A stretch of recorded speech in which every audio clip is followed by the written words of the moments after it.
कि धर्म किसको कहते हैं, क्योंकि भगवान ने गीता में कहा है ममे वांशो जीव लोके जीव भूतः सनातनः। वाणी के वेग को जिसने अनुशासित कर लिया।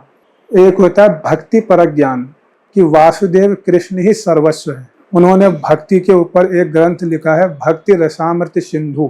कोरा ज्ञान नहीं, जैसे उद्धव जी गोपियों के समक्ष गए थे, गोपियां यही कहती हैं कि उद्धव मन भयो 10-20, मैं ज्ञानी हूँ बहुत बड़ा, बृहस्पति का शिष्य हूँ, उन्होंने मुझे बहुत ज्ञान दिया, लेकिन ये प्रेम का ज्ञान नहीं दिया। कृष्ण से प्रेम होना इतना आसान नहीं है, और जहाँ प्रेमा भक्ति प्राप्त हो गई वहाँ फिर माया हमको छोड़ देगी। और फिर भगवान कृष्ण उनको दर्शन देते हैं और कहते हैं कि जाओ भगवत गीता, श्रीमद् भागवत, वेद पुराण उपनिषद सभी शास्त्रों का ज्ञान प्रभुपाद ने पूरे विश्व को बांटा। जब गुरु और परंपरा शास्त्रों के निर्देश के अनुसार हम चलते हैं तो भक्ति में सफलता मिलती है।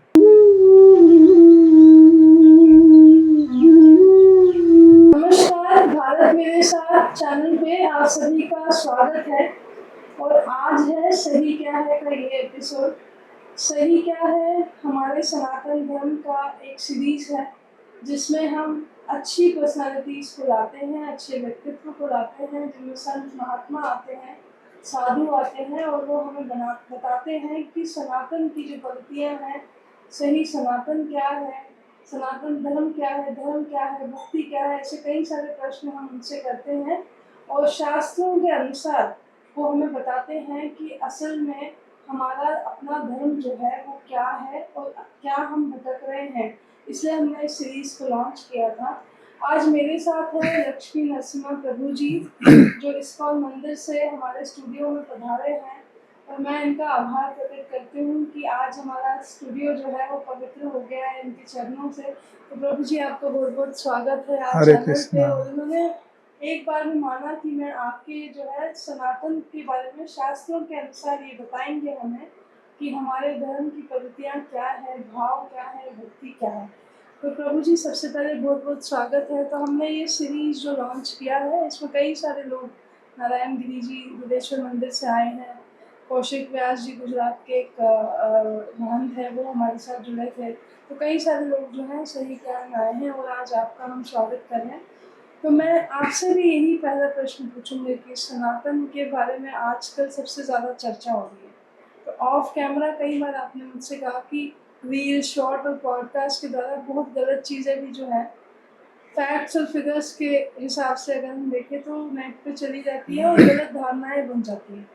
उन्हीं धारणाओं को सही करने के लिए हमने आपको यहाँ बुलाया और आप विचार किया कि आप उसको सही प्रकार से बताएं कि सही सनातन है क्या असल। तो आपका बहुत बहुत धन्यवाद जो है, आपने मुझे इतना अच्छा मौका दिया। तो सनातन धर्म के विषय में जो है शास्त्र में वर्णन किया गया है। तो श्रीमद् भागवत में वर्णन आता है कि धर्म किसको कहते हैं। धर्मं तो साक्षात भगवत प्रणीतम, भगवान के द्वारा बना गया नियम, इसको धर्म कहते हैं। और वह धर्म क्या है? सवे पुंसा परो धर्मो यतो भक्तिर अधोक छजे, भगवान के प्रति प्रेम का होना, यही वास्तविक सनातन धर्म है।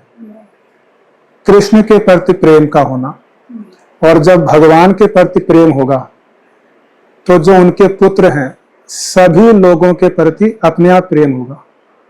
क्योंकि भगवान ने गीता में कहा है ममे वांशो जीव लोके जीव भूतः सनातनः। इस संसार में जितने भी प्राणी हैं वो सब मेरे अंश हैं, और पितामहस्य जगतो माता धाता पितामह, मैं ही सबका माता हूँ, मैं ही सबका पिता हूँ। तो सनातन धर्म का मूल उद्देश्य है भगवान से प्रेम करना, और भगवान की जितनी भी संतानें हैं सभी से प्रेम करना। और हमारा सनातन धर्म इतना विशाल है, इतना महान है कि यहाँ पर केवल मनुष्यों से ही प्रेम करना नहीं, पशु पक्षी तक से भी प्रेम करना सिखाया गया है। और सनातन धर्म के अंदर मच्छर को भी मारना पाप बोला गया है। मच्छर, खटमल, सांप, बिच्छू, इनको भी मारने का निषेध किया गया है। तो अहिंसा परमो धर्म, हिंसा नहीं करना है, इसको पाप बोला गया है। तो सबसे प्रेम करना ये सनातन धर्म सिखाता है। तो सनातन का अर्थ क्या होता है?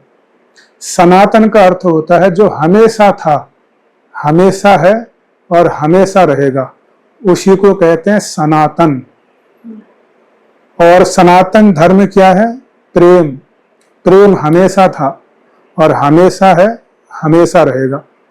और हर व्यक्ति प्रेम चाहता है, सबका स्वभाव है प्रेम करना। तो धर्म का जो अर्थ है वो क्या है? प्रेम करना। किससे प्रेम करना? प्रेम के एकमात्र विषय है भगवान, उनसे प्रेम करना। और इसको अगर हम उदाहरण के रूप में समझ सकते हैं, जैसे पानी का धर्म होता है भिगाना, अग्नि का धर्म होता है जलाना, और नमक का धर्म क्या है? नमकीनता। और चीनी का धर्म क्या है? मिठास।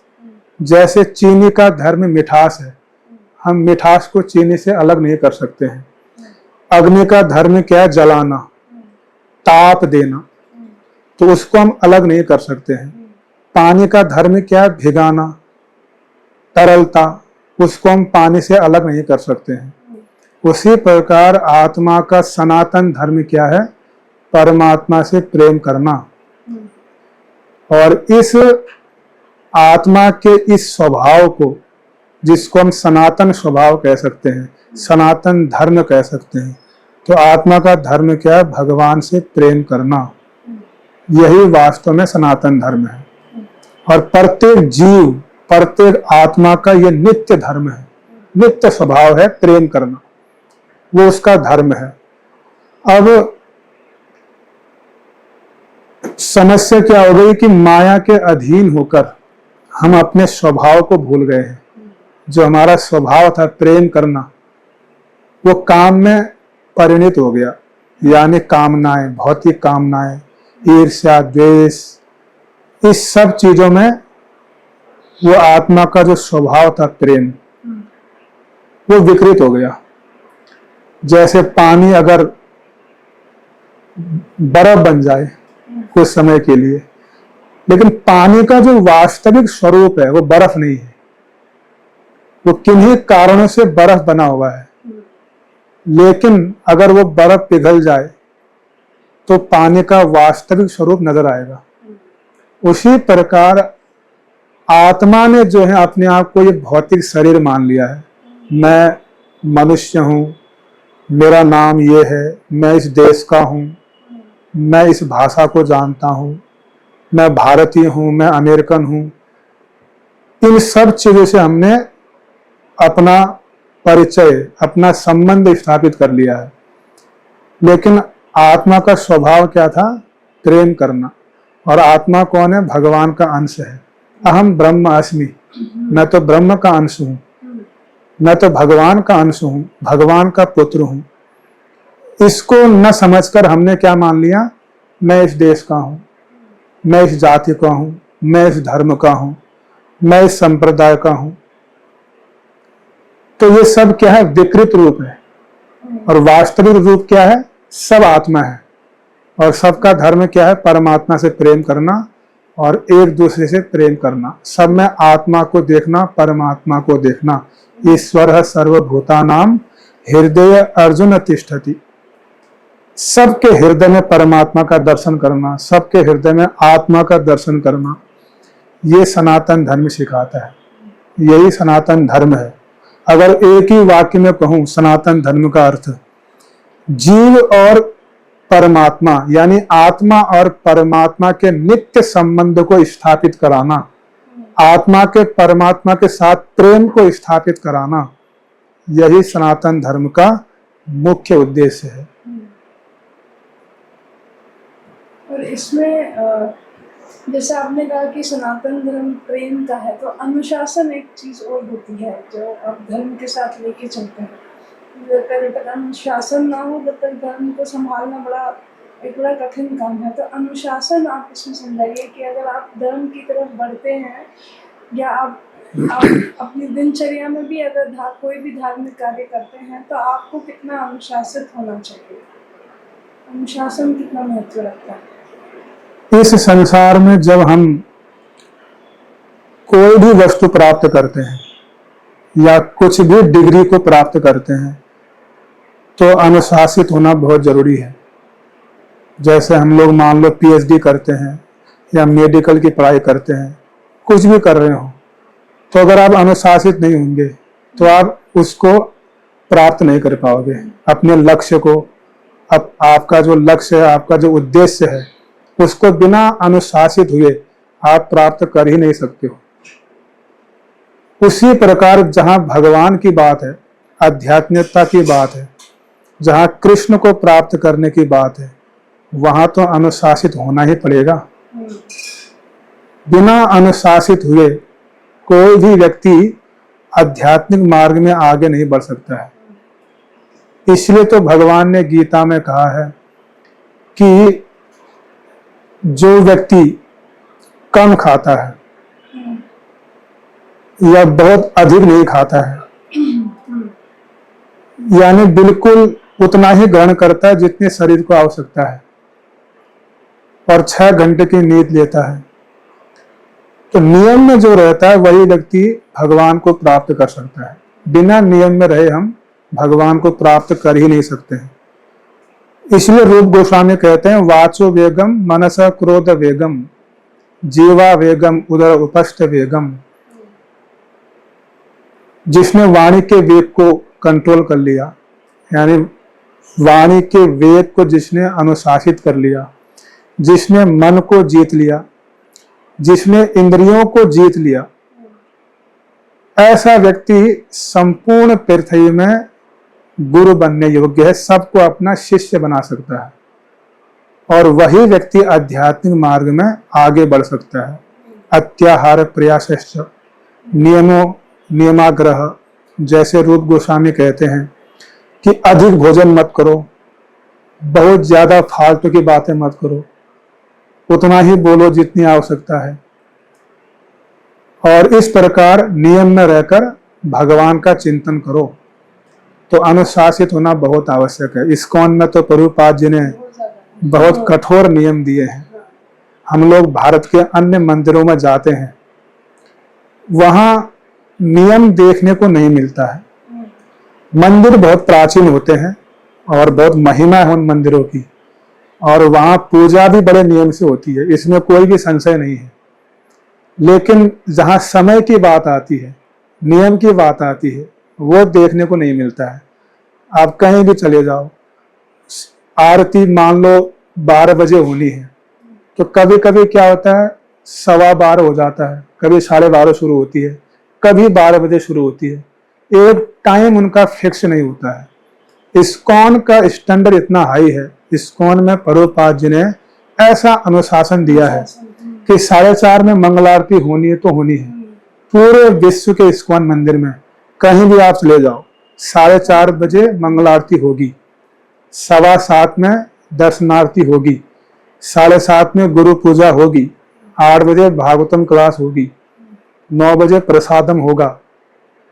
ये पूरा अनुशासन, पूरा डिसिप्लिन आगे पीछे कभी नहीं हो सकता है, और इसीलिए हम लोग इन नियमों को बहुत कड़ाई से फॉलो करते हैं, और इसका हम अनुभव भी कर पाते हैं कि हम आध्यात्मिक मार्ग में कितना आगे बढ़ चुके हैं और आध्यात्मिकता में कितना अनुभव कर चुके हैं, ये हम इसको अनुभव कर पाते हैं। नियम बहुत जरूरी है, बिना नियम के कुछ भी नहीं हो सकता है, कुछ भी नहीं। अच्छा प्रभु जी, एक चीज मैं और आपसे जानना चाहूंगी कि जैसे आपने कहा कि प्रेम, भगवान से प्रेम करना जो है वो सबसे बड़ा धर्म है, तो प्रेम में ऐसा भी होता है कि ज्ञान होना चाहिए। जैसे अगर हम लोगों को भागवत नहीं पता है, गीता हमने नहीं पढ़ी, लेकिन एक प्रेम भाव भगवान के प्रति, ईश्वर के प्रति, कृष्ण के प्रति है, तो क्या ज़रूरी है कि अगर प्रेम भाव है तो हमें ज्ञान की भी आवश्यकता वहाँ पर पड़ेगी, या ज्ञान के बिना भी हम लोग उस मार्ग पर चल सकते हैं? ज्ञान मेरा मतलब है कि गीता हम पढ़ें, उसका पाठ करें, उसका अध्ययन करें, ताकि हम ईश्वर को और समझ पाए। तो कितना कितना आवश्यक है ये जानना भी। प्रेम से जो है हम भगवान को प्राप्त कर सकते हैं, लेकिन वो प्रेम होता क्या है, वो प्रेम तत्व क्या है, तो उसी के लिए ज्ञान की आवश्यकता है। इसलिए ज्ञान भी कई प्रकार के हैं। एक होता है शुष्क ज्ञान, जिसका कोई महत्व नहीं है। एक होता है भक्ति परक ज्ञान, ऐसा ज्ञान जो भक्ति में सहायता करे, जो भक्ति में आगे बढ़ने में हमारी हेल्प करे, उस ज्ञान की बहुत आवश्यकता है। इसलिए तो भगवान गीता में कहते हैं, क्या कहते हैं भगवान गीता में, श्रद्धावान लभते ज्ञानम, जिसके हृदय में श्रद्धा है, जिसके हृदय में मेरे प्रति प्रेम है, ऐसा व्यक्ति इस ज्ञान को समझ पाएगा, भगवत गीता के ज्ञान को। भगवान ने गीता में यह भी वर्णन किया कि तेषाम ज्ञान नित्य युक्त एक भक्ति विशिष्यते, कि मुझे ज्ञानी बहुत प्रिय है। कौन सा ज्ञानी? एक भक्ति विशिष्यते, जो भक्ति में लगा हो, जो मेरी प्रेमा भक्ति में लगा हो, ऐसा भक्ति ज्ञानी मुझे प्रिय है। भक्त मूर्ख नहीं होते हैं, भक्त ज्ञानी होते हैं, और उनके हृदय में वास्तविक ज्ञान होता है। बहुनाम जन्म नामन्ते ज्ञानवान माम प्रपद्यते वासुदेवम सर्वमिति स महात्मा से दुर्लभ, कि हजारों जन्मों के बाद किसी दुर्लभ व्यक्ति को यह ज्ञान हो पाता है कि वासुदेव कृष्ण ही सर्वस्व है। ऐसा महात्मा इस संसार में बड़ा दुर्लभ है। तो ज्ञान के बिना भक्ति केवल कोरी भावुकता रह जाएगी, ये समझो आप। ज्ञान तो फाउंडेशन है, ज्ञान तो नींव है। ज्ञान क्या है? नींव, और उसके ऊपर जो भवन है वह है प्रेम भक्ति। तो प्रेमा भक्ति रूपी भवन तभी टिक पाएगा जब ज्ञान रूपी नींव मजबूत होगा। अगर ज्ञान रूपी नींव मजबूत नहीं है तो कितना भी आप भवन अच्छा बना लो भक्ति का, वो नहीं टिक पाएगा।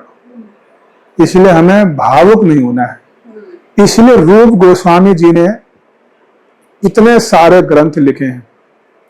उन्होंने भक्ति के ऊपर एक ग्रंथ लिखा है, भक्ति रसामृत सिंधु, जिसमें भक्ति का ही ज्ञान है, प्रेम का ज्ञान है। प्रेम किसको कहते हैं, प्रेम के आगे के जो स्तर हैं उनका भी वर्णन किया है। प्रेम के बाद भी कुछ चीजें आती हैं, प्रेम ही अल्टीमेट नहीं है। और भक्ति कितने प्रकार की है, तो उन्होंने बहुत विस्तार से इसका वर्णन किया है। साधन भक्ति, भाव भक्ति, प्रेमा भक्ति, कई प्रकार से वर्णन किया है। तो ज्ञान बहुत आवश्यक है। कौन सा ज्ञान? भक्ति परक ज्ञान, जिससे भक्ति में सहायता मिले, कोरा ज्ञान नहीं। जैसे उद्धव जी गोपियों के समक्ष गए थे ज्ञान की भाषा समझाने, गोपियों को कहते हैं कि कृष्ण आपके हृदय में है, आप कृष्ण को ध्यान करो। इतना कृष्ण के लिए आप विरहित क्यों हो रही हो? गोपियां कृष्ण के विरह में इतना डूब चुकी हैं कि तमाल वृक्ष को कृष्ण समझकर आलिंगन करने लगती हैं। लेकिन उद्धव जी गए हैं ज्ञानी बनकर, उनको ज्ञान समझा रहे हैं कि ब्रह्म तो सब जगह है, परमात्मा सब जगह है, भगवान सर्वत्र है। तो आप ध्यान करोगी तो आप अपने पास उनको अनुभव कर पाओगे। अपने मन से जो है कृष्ण का ध्यान करो, क्योंकि कृष्ण ब्रह्म रूप में सब जगह है। तो गोपियां यही कहती हैं कि उद्धव मन भयो 10-20 एक हूं सो गयो श्याम संग, कि हे उद्धव हमारा मन 10-20 नहीं है, एक ही मन है, वो भी श्याम सुंदर के साथ चला गया मथुरा। अब कौन से मन से हम ध्यान लगाएं? तो इस प्रकार शुष्क ज्ञान नहीं, प्रेम परक ज्ञान, भक्ति में जो सहायता हो ऐसा ज्ञान। उद्धव जी गोपियों के आगे फिर झुक जाते हैं। इतने बड़े ज्ञानी थे उद्धव, गुरु बनकर गए थे वृंदावन में, लेकिन शिष्य बनना पड़ा उनको। और प्रार्थना करने लगे, आसाम महो चरण रेणु जसाम महम श्याम वृंदावनम किमपि गुल्मलतोषधीनाम या दुस्तज्यम स्वजनम आर्य प्रथम च हित्वा भेजोर मुकुंद पदिम श्रुति भीर्य मृग्याम। कि जन्म जन्मांतर में मेरी यही आशा है कि मैं वृंदावन में गुल्म लता औषधि घास बन जाऊं। मैं ज्ञानी हूं बहुत बड़ा, बृहस्पति का शिष्य हूं, उन्होंने मुझे बहुत ज्ञान दिया, लेकिन ये प्रेम का ज्ञान नहीं दिया। और ये प्रेम और भक्ति का ज्ञान मुझे कहाँ मिलेगा? इस वृंदावन में मिलेगा।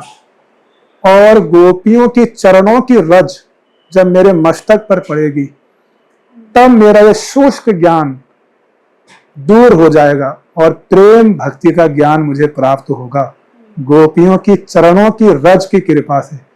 इसी कामना से उद्धव जी क्या हो गए हैं? घास बन के गोवर्धन पर आज भी विराजमान है। इतने बड़े ज्ञानी, जिनका ज्ञान हिमालय पर्वत के समान था, वो ब्रज रूपी प्रेम सागर में डूब गया वो ज्ञान। तो ऐसा ज्ञानी नहीं बनना। प्रेम भक्ति का ज्ञान हमको अवश्य होना चाहिए। अगर नहीं होगा तो भावुकता रह जाएगी, हमको पता नहीं चलेगा हम क्या कर रहे हैं, भक्ति कैसे करनी है, भक्ति का उद्देश्य क्या है, कुछ भी पता नहीं चल पाएगा। तो लोग इसीलिए भावुकता में कई प्रकार के भजन भी बना लेते हैं। जैसे कुछ लोग कहते हैं कि मेरी भई श्याम संग प्रीत, ये दुनिया क्या जाने, मुझे मिल गया मन का मीत, ये दुनिया क्या जाने। तो इस प्रकार के भावुक भजन लोग लिख लेते हैं। फिर कृष्ण से प्रेम कहाँ हुआ? कृष्ण से प्रेम कैसे हो गया? हृदय में काम क्रोध लोभ मोह द्वेष भरे पड़े हैं और आप कह रहे हो मेरा कृष्ण से प्रेम हो गया। कैसे हो गया? पानी में गए भीगे नहीं, ऐसा हो ही नहीं सकता। कृष्ण से प्रेम हो गया और काम क्रोध लोभ मोह दूर हो जाएं या दूर ना हो, ऐसा हो ही नहीं सकता। इसीलिए प्रेम जब होगा तो काम क्रोध लोभ मोह द्वेष संसार से आसक्ति दूर हो जाएगी। तो समझो कृष्ण के प्रति आपका प्रेम उत्पन्न हुआ है। अभी तो संसार में आसक्तियां हैं, परिवार में, घर में, धन में, बच्चों में, रिश्तेदारों में, घर के सामान में, हृदय में काम क्रोध लोग उत्पन्न होते रहते हैं। तो कृष्ण से प्रेम कहाँ हुआ? कृष्ण से प्रेम होना इतना आसान नहीं है। इसीलिए ज्ञान रूपी तलवार से जो है हमें अज्ञान को काटना पड़ेगा। तो इसलिए भक्ति परक ज्ञान अति आवश्यक है, बहुत आवश्यक। उसके बिना आप केवल भावुक बन के रह जाएंगे। भक्ति के साथ प्रेम, भक्ति में प्रेम और ज्ञान दोनों की एक स्तर ऐसा आएगा जहां ज्ञान छूट जाएगा आपका, केवल प्रेम रह जाएगा, विशुद्ध प्रेम। लेकिन उस अवस्था तक पहुंचने के लिए पहले आपको ज्ञान आवश्यक है, नहीं तो फिर आप भावुक बनेंगे। जैसे मान लो आपने पीएचडी कर लिया, तो उसके पश्चात अगर आपको 18 के पहाड़े नहीं भी आते मान लो, क्या फर्क पड़ता है। लेकिन जब आप क्लास 1, 2, 3, 4, 10वीं 12वीं में हो तो आपको याद रहने चाहिए ये पहाड़े। लेकिन पीएचडी कर लिया आपने, नौकरी भी कर लिया, प्रोफेसर बन गए मान लो, तो फिर अगर आपको मान लो पहाड़े याद भी नहीं आ रहे हैं तो फिर वहां फर्क नहीं पड़ता है। तो इसी प्रकार प्रेम की अवस्था में क्या है, फिर नियम नहीं चलते हैं। वहां प्रेम में नियम नहीं है, केवल विशुद्ध प्रेम कृष्ण से। ज्ञान में नियम है। ज्ञान मतलब साधन भक्ति। इसलिए भक्ति 3 प्रकार की बोली रूप गोस्वामी जी ने। पहला क्या है? साधन भक्ति। साधन भक्ति का अर्थ होता है जब हम भक्ति को करते हैं तो जबरदस्ती भक्ति को करना, मन लगे या ना लगे, अपने आप को साधना, अपने मन को जबरदस्ती लगाना, ये साधन भक्ति है। जैसे सुबह ठंड के समय में ब्रह्म मुहूर्त में 4:30 बजे मंगल आरती पहुंचना। कौन चाहता है कि ठंड के समय जल्दी उठना, चारपाई को छोड़ना? कौन चाहता है? बढ़िया से सोएं, आराम से, जब धूप निकलेगी तब उठेंगे, ये इच्छा होती है। मन ऐसा बोलता है। ठंड में कौन उठेगा, कौन नहाएगा? लेकिन अपने मन को समझाना नहीं, कृष्ण के लिए मुझे उठना है, अपने आप को साधना और जप करना, 1-2 घंटा एक ही स्थान पर बैठ के जप करना। मन बोलेगा नहीं चल के जप कर लो, बाद में कर लेना, पूरा दिन पड़ा हुआ है, अभी क्यों करना है। और ऐसे कई चीजें हैं जो मन को समझाने पड़ते हैं।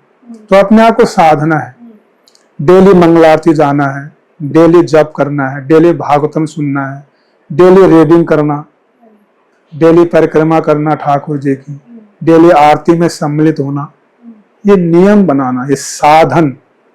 शुरुआत में हो सकता है हमको क्या लगे, जबरदस्ती कर रहे हैं ऐसा लग सकता है, लेकिन जबरदस्ती करना है, इसी को तो साधन बोलते हैं।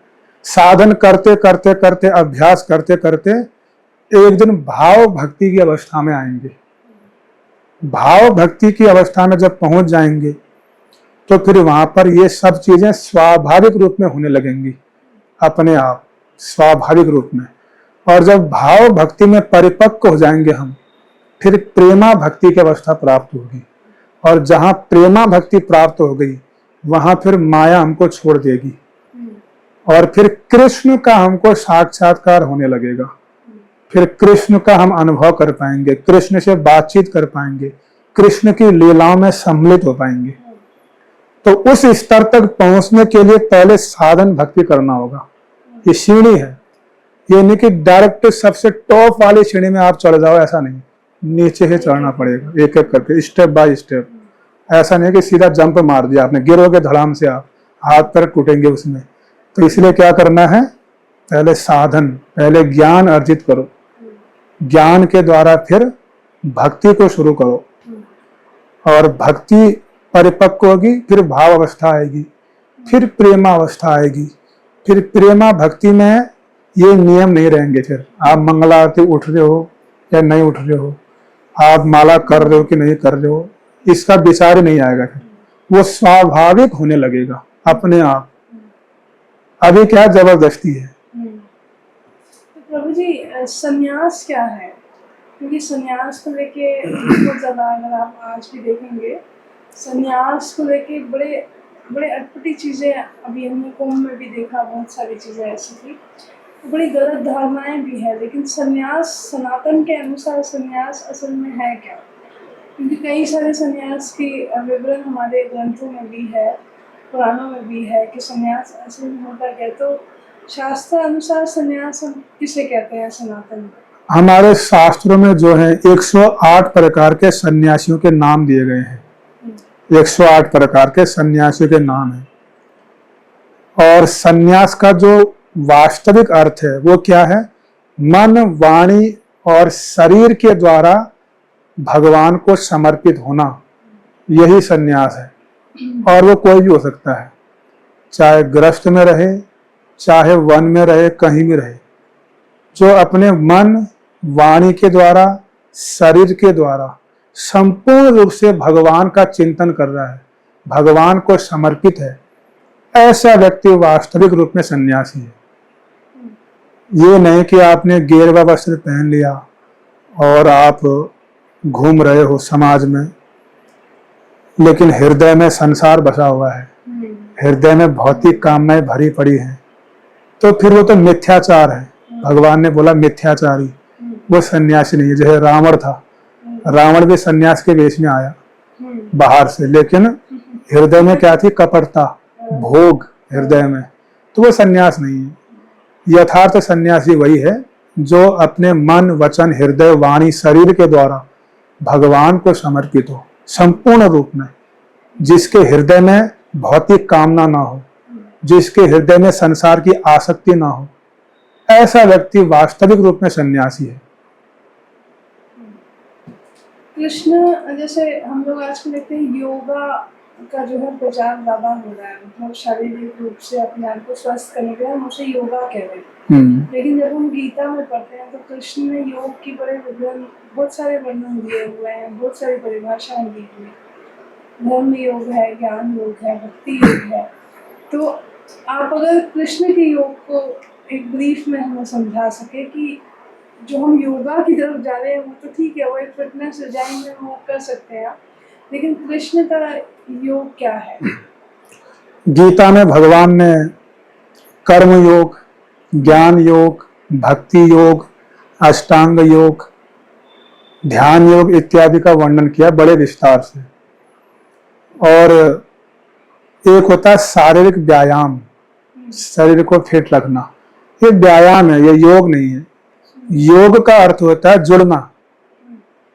किससे जुड़ना? भगवान से जुड़ना, आत्मा का परमात्मा से योग होना, मिलन होना, ये योग है। और योग कई प्रकार के हैं, उनमें से भगवान ने गीता में इतने प्रकार के योगों का वर्णन किया। कर्म योग का वर्णन किया, ज्ञान योग का वर्णन किया, अष्टांग योग का वर्णन किया, भक्ति योग का वर्णन किया। इतना सब कुछ वर्णन करने के बाद भी भगवान ने अपना निष्कर्ष बताया कि मेरे अनुसार सर्वश्रेष्ठ योग क्या है। भगवान कहते हैं 5वें अध्याय में कि योगी नाम अपि सर्वेषां मद गतिर अंतरात्मनः श्रद्धावान भजते यो माम समय युक्तो तमो मतः। कि योगी नाम अपि सर्वेषां, सभी योगियों में श्रद्धा पूर्वक जो मेरा भजन करता है, यानी भक्ति योगी, वो सर्वश्रेष्ठ है, ऐसा मेरा मानना है, ऐसा मेरा मत है। ये भगवान कह रहे हैं। भक्ति योग यानी कृष्ण के साथ जुड़ना, यही वास्तविक योग है और यही सर्वश्रेष्ठ योग है गीता के अनुसार। इस्कॉन जैसे कृष्ण की भक्ति को बहुत ज़्यादा इंटरनेशनल लेवल पे भी स्प्रेड करता है, वही प्रभुपाद जी ने भी किया था। वो भारत के बाहर के कई सारे देश विदेश में गए थे और कृष्ण कॉन्शियसनेस जिसे हम कहते हैं, वो उनकी फ़िलॉसफी रही है। तो प्रभुपाद जी की फ़िलॉसफी मैं आपसे समझना चाहूँगी कि छोटे रूप में आप अगर समझाना चाहें तो वो उनका विजन, उनका नज़रिया जो कृष्ण को देखने का था, जिसे वो एक कॉन्शियसनेस के रूप में कहते हैं, जो आपने कई प्रश्नों के उत्तर में वो कहा भी है। तो प्रभुपाद जी के कॉन्टेक्स्ट में रह के अगर आप हमें बता पाए कि उनका जो विजन था वो क्या था, कि उनको वो बाहर गए, उन्होंने इतना कृष्णा कीर्तन को, हरे रामा हरे कृष्णा महामंत्र को भी पूरा स्प्रेड किया, जो बाहर के लोग भी उस कृष्ण भक्ति में अभी भी समाये हुए हैं। हम देखते हैं कई सारे वीडियोस आते रहते हैं, लंदन से, दुबई से, कई सारी जगह पे कृष्ण की भक्ति, इस्कॉन की पद्धतियाँ ज़्यादा बाहर फैली। तो ये क्या था कि उनके मन में ऐसा क्या था कि वो बाहर गए? प्रभुपाद जी के गुरु महाराज श्रील भक्ति सिद्धांत सरस्वती ठाकुर प्रभुपाद जी ने 1922 में जो है उनको ये आदेश दिया था राधा कुंड के तट पर कि अगर तुम्हारे पास भविष्य में अगर धन आए तो उससे क्या करना, पुस्तकें छापना और विदेश में जाकर जो है अंग्रेजी भाषा में इस कृष्ण भक्ति का प्रचार करना। उनके गुरुदेव ने श्रील प्रभुपाद जी को यह आदेश दिया था कि आप अंग्रेजी अच्छा जानते हो, नौजवान हो, और आप विदेशों में ले जाइए भगवान कृष्ण के संदेश को। तो 1922 में उनके गुरु महाराज ने यह आदेश दिया और 1965 में जाकर जो है उन्होंने अपने गुरुदेव के इस आदेश को पूरा करने के लिए 70 वर्ष की उम्र में एक मालवाहक जहाज से जो है प्रशांत महासागर होते हुए अमेरिका पहुंचते हैं। 32 दिन की यात्रा करते हैं और उनके जेब में 40 रुपये होते हैं। भागवतम उनके साथ होता है, भगवत गीता उनके साथ होती है और 70 वर्ष की उम्र है। और महासागर से जब यात्रा कर रहे हैं तो उनको 2 बार हार्ट अटैक भी आता है और फिर भगवान कृष्ण उनको दर्शन देते हैं और कहते हैं कि जाओ, मैं तुम्हारे इस मिशन को जो है सफल करूंगा, आप जिस उद्देश्य के लिए जा रहे हो मैं उसको सफल करूंगा। और प्रभुपाद जी पहुंचते अमेरिका, कोई जान पहचान नहीं है, कहाँ जाऊंगा, किसके पास रहूंगा। टॉम्स स्क्वायर पार्क में जो है कृष्ण कीर्तन करने लगते हैं, महामंत्र का कीर्तन करते हैं। तो हिप्पीज जो थे उस समय वहाँ के यूथ, वो आने लगे, स्वामी जी क्या कर रहे हैं। फिर उनके हृदय में जिज्ञासा जगी तो करीब करीब 1 साल प्रभुपाद जी ने बहुत मेहनत किया अमेरिका में। फिर जाके उन्होंने इस्कॉन की स्थापना किया 1966 में, और फिर वहां से पूरे विश्व में कृष्ण भक्ति का प्रचार हुआ।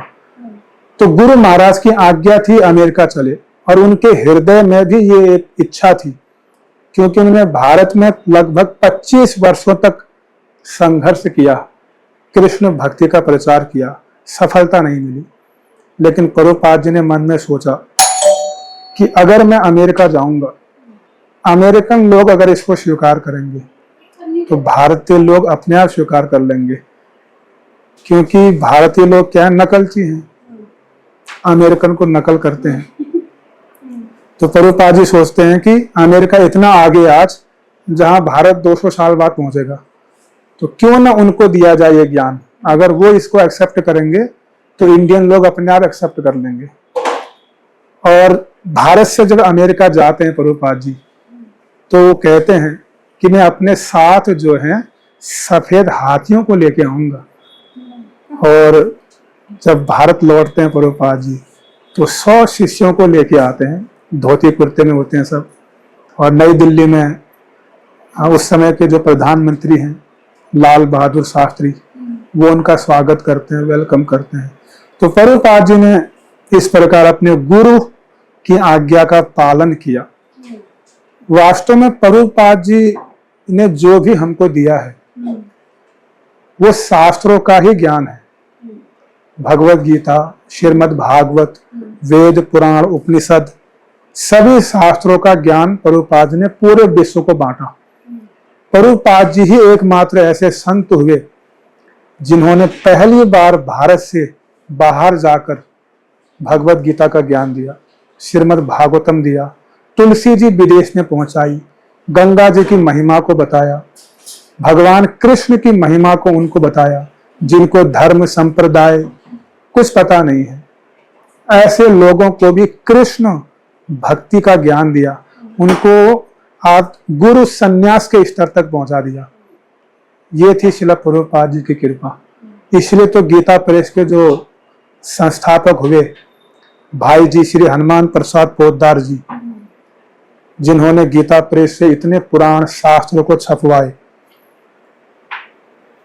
उनका एक नियम था, कल्याण पत्रिका उनकी छपती थी वहां से। तो कल्याण पत्रिका का एक नियम था, किसी भी जीवित व्यक्ति की फोटो उसमें नहीं छपेगी। उसका लेख, उसके विषय में उसमें लिखा जा सकता है, लेकिन उस व्यक्ति की फोटो उसमें नहीं छपेगी। ऐसा नियम बनाया हुआ था भाई जी ने। तो जब श्री भाई जी हनुमान प्रसाद पोद्दार जी ने श्रील प्रभुपाद जी के विषय में सुना कि इन्होंने अमेरिकन लोगों को कृष्ण भक्ति में डुबो दिया है, तो उन्होंने अपने नियम को तोड़ दिया और कल्याण पत्रिका में श्रील प्रभुपाद जी और उनके शिष्यों की फोटो छापकर प्रभुपाद जी की महिमा को गाया कि प्रभुपाद जी जैसा संत न हुआ न होगा, ये उनके वचन थे। तो प्रभुपाद जी के प्रचार का ऐसा प्रभाव था कि हनुमान प्रसाद पोद्दार जी ने भी अपने नियम को तोड़ना पड़ा। तो ऐसा उनका प्रभाव। और हनुमान प्रसाद पोद्दार जी को कौन नहीं जानता है, वो महान भक्त हुए भगवान के, और सनातन धर्म में उनका इतना बड़ा योगदान है। तो ऐसे हनुमान प्रसाद पोद्दार जी भी प्रभुपाद जी के इस प्रचार के प्रभाव को देखकर बड़े आश्चर्यचकित हुए और बहुत आनंदित भी हुए। फिर प्रभुपाद जी से उनकी मुलाकात हुई, भेंट हुई, कई दिव्य वार्तालापें हुई। तो प्रभुपाद जी ने कोई नया चीज नहीं दिया। सबसे पहले हमको समझना है, प्रभुपाद जी ने जो हमारी सनातन संस्कृति है, जो गीता भागवत, उसको दिया है।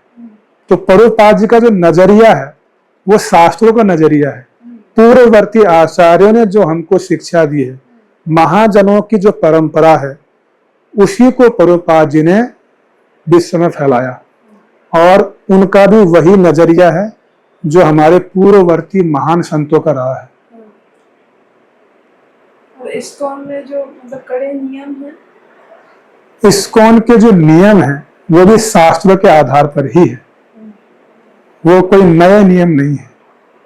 शास्त्र के आधार पर, जैसे रूप गोस्वामी जी ने 64 प्रकार के भक्ति का वर्णन किया है।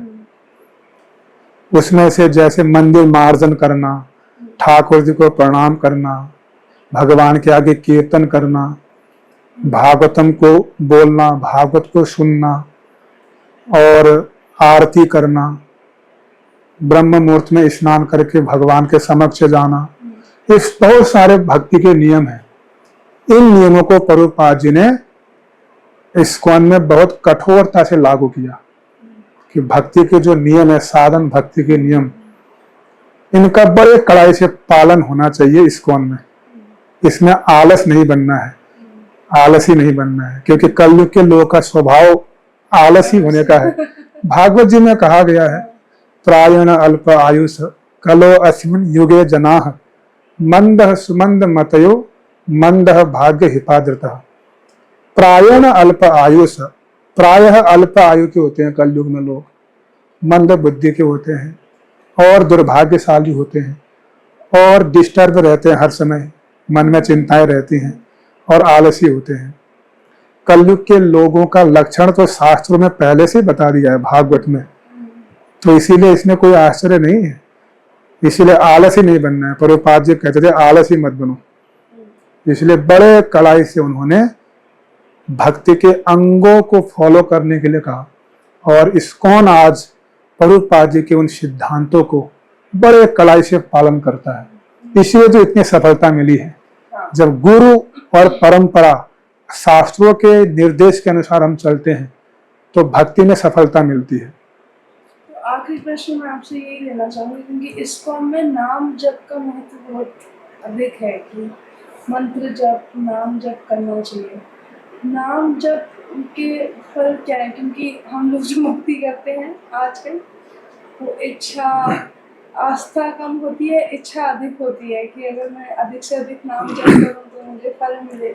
ये सोच के भी कई लोग नाम जप करते हैं, कई लोग अपने आप को, अपने अवसादों को भुलाने के लिए नाम जप करते हैं। तो अलग अलग भाव हैं सबके।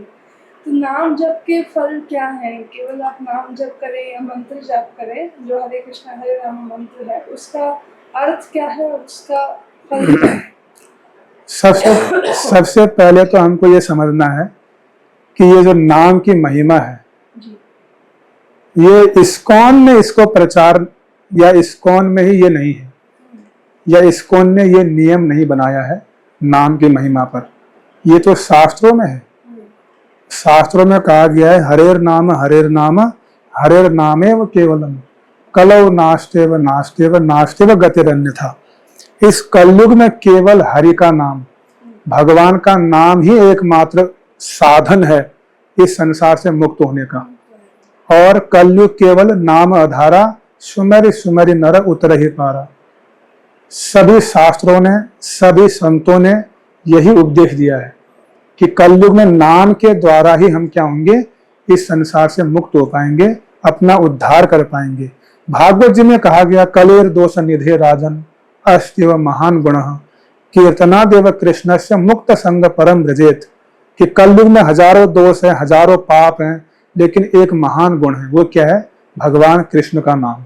अगर वो कृष्ण का नाम लेगा तो कलयुग के प्रभाव से बच जाएगा और इस संसार से भी मुक्त हो जाएगा।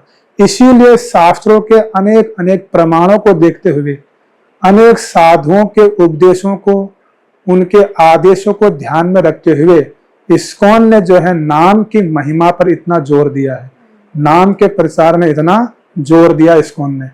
और इतना महत्वपूर्ण है नाम जपना। भाव को भाव अलख आलस हूं, भाव से लो या ईर्ष्यावश लो या क्रोध में लो या आलस में लो, कैसे भी लो आप भगवान का नाम। भगवान का नाम का ऐसा प्रभाव है कि वो आपका मंगल ही करेगा, वो आपका उद्धार ही करेगा। क्योंकि नाम का ऐसा प्रभाव, जैसे अग्नि का स्वभाव क्या है? जलाना। आप जानकर अग्नि को छुओ या अनजाने में छुओ, कैसे भी टच करो आप, वो तो जलाएगी, उसका स्वभाव है। अग्नि ये नहीं बोलेगी कि आपको पता नहीं था, ज्ञान नहीं था इसलिए नहीं जलाऊंगी, ऐसा नहीं बोलेगी। उसी प्रकार भगवान का नाम का एक स्वभाव है, जिसने भी भगवान का नाम ले लिया, कैसे भी ले लिया, वो आपका उद्धार करके रहेगा। चाहे आपके हृदय में कितनी भी इच्छाएं क्यों ना हो, कुछ भी कामनाएं क्यों ना हो, अगर भगवान का नाम ले रहे हो तो नाम का प्रभाव बड़ा है। नाम का ऐसा प्रभाव है कि आपकी भौतिक कामना को भी पूरा करेगा और साथ ही साथ इस संसार से भी आपको मुक्त कर देगा। इसलिए नाम पर बहुत महिमा है शास्त्रों में, इसलिए नाम अवश्य करना चाहिए। अजामिल ने देखो इतने पाप किए जीवन भर, लास्ट में भगवान का नाम लिया, उसका उद्धार हुआ। तो नाम की बहुत महिमा है। तो महामंत्र को किस तरह से पढ़ना चाहिए? हाँ, जो महामंत्र लोग गलत तरीके से पढ़ते हैं, तो उसका सही वे क्या है पढ़ने का? कि जब हम जप कर रहे हो, माला जप रहे हो, तो हम मंत्र उच्चारण भी हमारे वेदों में ही है कि उच्चारण सही होना चाहिए, तभी उस मंत्र का जो प्रभाव है वो आप पे आएगा। तो उच्चारण क्या है हरे कृष्णा हरे नामा का? देखो, वेदों में जो मंत्र है, मंत्र पढ़ने के कुछ नियम होते हैं। अगर आपने मंत्र में कुछ भी थोड़ा बहुत उल्टा पढ़ लिया तो उसका रिएक्शन आपको मिलता है, लेकिन नाम में ऐसा नहीं है। नाम में आप चाहे आप कैसे भी नाम लो, उल्टा भी नाम क्यों ना लो आप। वाल्मीकि जी जो रत्नाकर डाकू थे, उल्टा नाम लिया उन्होंने, मरा मरा, और वाल्मीकि बन गए। और चैतन्य महाप्रभु के एक महान भक्त हुए हरिदास ठाकुर, जो मुस्लिम परिवार में उनका जन्म हुआ, तो नामाचार्य की उपाधि उनको दिया महाप्रभु ने, नाम के आचार्य कहलाए वो। इतना नाम जपते थे, 22 घंटा वो नाम जपते थे हरिदास ठाकुर जी। तो हरिदास ठाकुर के हृदय में ये एक दया उत्पन्न हुई और महाप्रभु ने हरिदास ठाकुर से पूछा कि हे हरिदास, यवन इन मुस्लिमों का उद्धार कैसे होगा, ये तो नाम नहीं लेते हैं। तो हरिदास ठाकुर जी कहते हैं कि अगर वो हराम भी कहेंगे, उसमें राम आता है, तब भी उनका उद्धार हो जाएगा। तो इसलिए नाम नाम कार्य बहुधा निज सर्व शक्ति तत्रा पिता नियमिता स्मरण काल। नाम नाम कार्य बहुधा, भगवान के अनेक नाम हैं, कृष्ण गोविंद जैसे लाखों नाम हैं। उन नामों में समान शक्ति है, लेकिन उन नामों को लेने का कोई नियम भी नहीं है, कोई समय भी नहीं है, कब लेना है कब नहीं लेना है। किसी भी अवस्था में आप नाम ले लो, कैसे भी ले लो, फिर भी वह नाम आपका उद्धार करता है। लेकिन चैतन्य महाप्रभु कहते हैं कि नाम में कोई नियम नहीं है। इतना सब कुछ होने पर भी दुर्देव मेदृशा जनिना अनुराग, कि मेरा दुर्भाग्य है कि मेरा ऐसे नाम के प्रति प्रेम नहीं हो पाया, अनुराग नहीं हो पाया, जिस नाम की ऐसी महिमा है, जिसको लेने में कोई नियम नहीं है, कोई समय की पाबंदी भी नहीं है, कोई शुद्धि अशुद्धि का विचार भी नहीं है, फिर भी मैं वह नाम नहीं ले रहा हूं। मेरे से बड़ा दुर्भाग्यशाली और कौन होगा, ये चैतन्य महाप्रभु कह रहे हैं। तो इसीलिए कभी भी ये मत समझना कि नाम लेने में कोई नियम है। और जहां तक इस्कॉन संस्था की बात है, तो हम लोग हरे कृष्ण महामंत्र का जप करते हैं। ये नाम है, भगवान का पवित्र नाम। अब ये जो हरे कृष्ण महामंत्र है, हम लोग हरे कृष्णा कृष्ण कृष्ण हरे हरे, हरे राम राम राम हरे हरे, इस प्रकार हम नाम लेते हैं। क्यों लेते हैं? क्योंकि ब्रह्मा जी ने वेदों को टटोला कि कलयुग के लोगों के लिए सबसे महत्वपूर्ण महामंत्र कौन सा होगा।